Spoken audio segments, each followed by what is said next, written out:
Hey everyone, these videos obviously are intended to aid with study of world history, but today we're going to come back stateside because there is no easier to grasp example of the Enlightenment at work than the founding of the United States. So we're going to talk about how Enlightenment ideals inspired the founding fathers in the formation of America. By the time this video is over, you should be able to trace the causes of the American Revolution. This is not a U.S. history video, so we're not going to go into a lot of specifics there. If you are looking for explanations of the Sugar Act or the Stamp Act or the Tea Act or the Townshend Act or the Intolerable Act or whatever, go look elsewhere. You should be able to identify how the Enlightenment inspired the Founding Fathers to declare independence, and you should be able to identify these terms: consent of the governed, natural rights, that should be a review, Thomas Jefferson, and America's founding documents, the Declaration of Independence and the Constitution. As promised, a little background.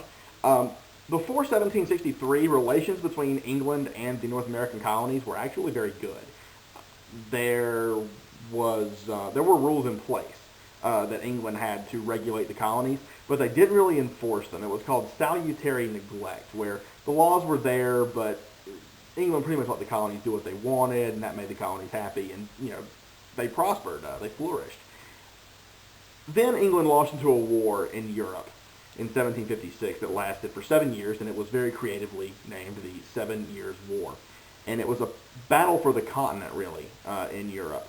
And to use a television term, there was a spin-off of the 7 Years' War in North America, and it was called the French and Indian War, and it was fought starting in 1754, and it technically didn't end until 1763 when the Treaty of Paris was signed, ending the whole shebang, but the fighting in North America was pretty much over around 1760.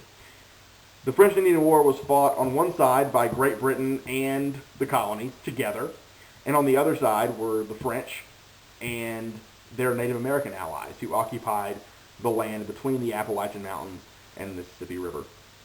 England won this war, and they, as a result, got a whole bunch of land between the Mississippi River and the Appalachians. It's noted on the map here by the term ceded.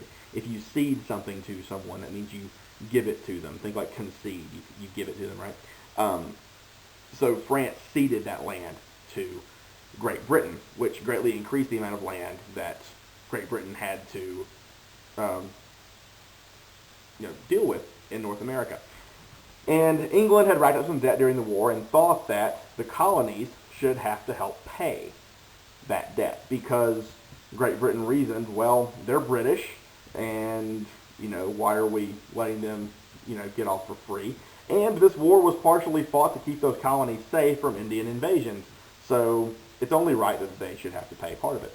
So Great Britain's Parliament starts imposing some taxes on the colonists, taxes on things like sugar, tea, official documents, that was the Stamp Act, and they weren't really hefty taxes. They weren't making a bunch of money.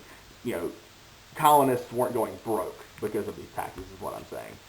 But it was the principle of the thing, because there was no representation for the colonies in Parliament.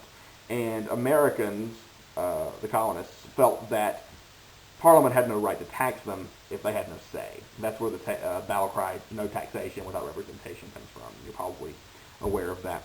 And over time, the resentment, grew and grew and grew and festered until the American Revolution broke out, which of course America emerged victorious from. Okay, Enlightenment time. The ideas of the Enlightenment had a big impact on America's founding fathers. That is incredibly evident, especially in the Declaration of Independence. The Declaration of Independence was written by a committee of 5 members of the Second Continental Congress in 1776. The primary author, though, was Thomas Jefferson of Virginia, only 33 years old at the time, actually, very young. He was a big admirer of John Locke in particular, and was a big subscriber to Locke's belief in people having natural rights, like life, liberty, and property. And he, like Locke, believed that those rights came from nature or came from God, and people had them from birth, and no government could take those rights away. He also believed in consent of the governed, which meant that governments had authority and governments ruled because the people allowed them to, and if a government was not observing people's rights, the people had the right to get rid of that government or form a new one. These ideas are evident throughout the Declaration of Independence. For example, when Jefferson says towards the beginning, we hold these truths to be self-evident that all men are created equal, that they're endowed by their Creator with certain inalienable rights, that among these are life, liberty, and the pursuit of happiness.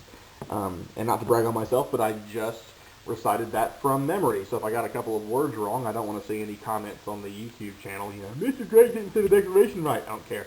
Close enough. You got the idea. But anyway, that is a perfect example of how the Enlightenment,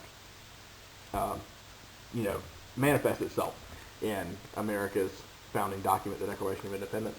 It's also evident in the Constitution, in ideas like separation of powers, having 3 branches of government that can limit each other and keep one from becoming more powerful than the other 2, legislative, executive, and judicial. That was Montesquieu's whole thing, one of the main philosophers from France. Religious freedom and freedom of speech are 2 big parts of the First Amendment to the Constitution. Those come from Voltaire, who was another French philosopher and author that we didn't really talk about too much in our video on the Enlightenment, but he was a very controversial and influential at the same time philosopher of the Enlightenment. Well, that will do it here. Look back over the Enlightenment videos if you need a refresher on the main ideas. And as always, ask your teacher if you have any questions. Cheers.